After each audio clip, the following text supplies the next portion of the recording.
leur montrer que les abeilles ont un cerveau, que les abeilles apprennent des choses, donc un peu leur montrer dans quelle situation elles apprennent. Donc déjà, bien sûr, lorsqu'elles vont rechercher de la nourriture, qu'elles apprennent à reconnaître les fleurs, etc. Qu'elles apprennent aussi à se repérer dans l'espace, parce que du coup, elles doivent leur expliquer qu'elles doivent aller loin de leur ruche, qu'elles doivent revenir, et que pour ça, elles doivent apprendre à reconnaître leur environnement pour ne pas se perdre, etc. Et donc après, ce qui est toujours une partie assez importante, c'est leur montrer comment on étudie les abeilles. Donc voilà, comment ça se passe en laboratoire, quel type d'expérience on fait, comment on fait pour les étudier, parce que c'est la question qui revient souvent. Et après, du coup, quelles sont leurs capacités qu'on a pu mettre en évidence, qu'on ne savait pas, parce qu'en gros, quand elles vont chercher des fleurs, on pense qu'elles doivent apprendre les odeurs, les couleurs, les formes, mais on ne savait pas plus que ça, et que du coup, au laboratoire, on a pu montrer qu'elles savaient compter, qu'elles savaient apprendre des relations, qu'elles faisaient des choses, du coup, qu'on pensait vraiment juste réduit aux vertébrés, voire aux primates pour certaines choses, donc c'est assez étonnant, des capacités mathématiques, etc. Et donc du coup là aussi toujours la question de comment on sait, donc du coup on peut montrer comment on fait l'expérience, comment on fait tous les contrôles nécessaires, etc. On peut parler de ça, et puis surtout du coup aussi le rôle des pesticides, parce qu'on entend beaucoup parler dans les médias. Et les doses qui se retrouvent dans le nectar, qui sont gérées par les abeilles, sont des doses faibles, qui effectivement, lorsque les tests sont faits par les boîtes qui vendent ces produits, ça ne tue pas les abeilles, ces doses-là, mais ça perturbe leur capacité d'apprentissage. Et donc elles sont pas mortes, mais elles n'arrivent plus à se repérer, elles n'arrivent plus bien à apprendre. Et comme dit, elle fait en comportement, en tout cas, elle a l'air de faire des choses aussi compliquées que certaines étapes vont compter, par exemple, que nous, on sait que ça utilise notre cortex préfrontal, et donc énormément de connexions, énormément de traitements d'informations qui ne se retrouvent pas dans l'abeille.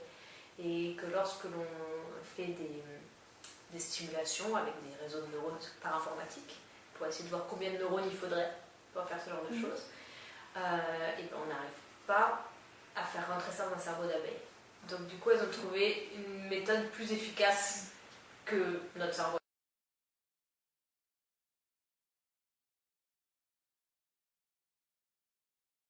L'intérêt de protéger les abeilles, bon, bien sûr, c'est ce qu'on dit toujours, et j'imagine que c'est tout à fait réel sur l'avantage de la pollinisation, que vraiment les abeilles en général, pas que les abeilles domestiques, mais les abeilles aussi en quantité assez importante, mais tous les abeilles, tous les pollinisateurs en général, et comme on aide l'abeille, on aide les autres.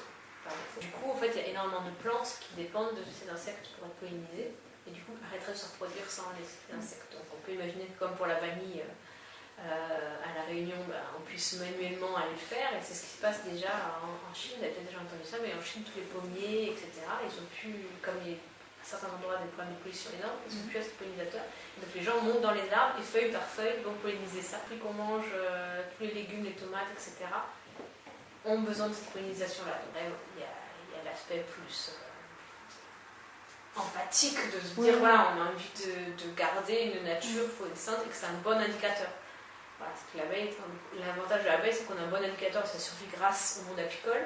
et que du coup, ça nous permet de dire, ok, quand il n'y a plus d'abeilles, c'est que vraiment la nature, il n'y a plus rien, quoi. Voilà. Donc c'est aussi pour cette diversité de la nature, et en plus, voilà, c'est vrai que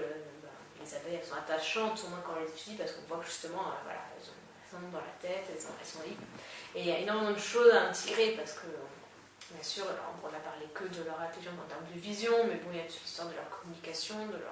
leur aspect social qui est particulièrement élaboré et intéressant. Bon, il y a énormément de choses à dire et à tirer des abeilles, donc c'est vrai que ça serait juste dommage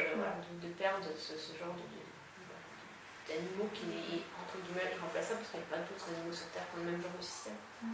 Mais ça, c'est juste pour l'aspect transmettre aux générations futures la richesse de la nature, qui peut pas se chiffrer en termes de coût.